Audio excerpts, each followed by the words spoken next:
L'OTAN en réunion à Bruxelles. Avant le sommet de juillet, un soldat estonien regarde aux jumelles lors d'un exercice conjoint avec l'OTAN, en Estonie, le 11 mai 2018. Reuters, INTS Kalnin. Les ministres de la Défense des pays membres de l'OTAN se retrouvent jeudi à Bruxelles, pour leur dernière grande réunion avant le sommet des 11 et 12 juillet prochains.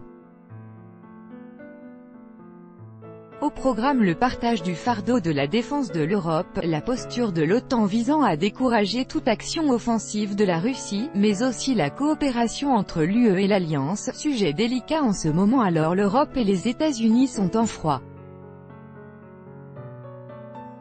Mercredi 6 juin, le secrétaire général de l'OTAN Jens Stoltenberg a espéré que ces « désaccords majeurs » n'auraient pas de conséquences graves sur la préparation du sommet de l'été prochain.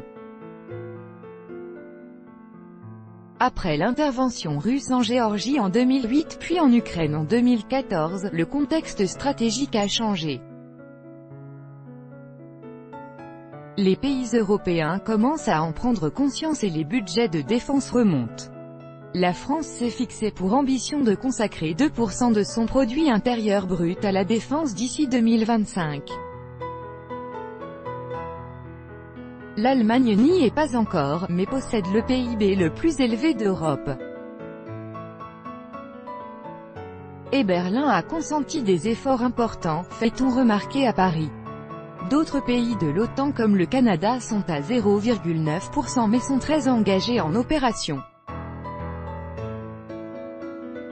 Sur la question du partage du fardeau, nous espérons que les débats ne se focaliseront pas sur les 2%, assure-t-on dans l'entourage de Florence Parly.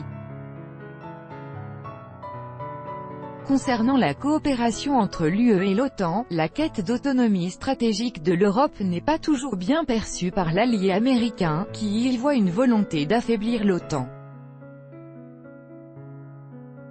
74 mesures de coopération devraient toutefois être adoptées, notamment sur le sujet de la mobilité des troupes de l'OTAN à travers l'Europe souvent entravée par des réglementations et des infrastructures différentes.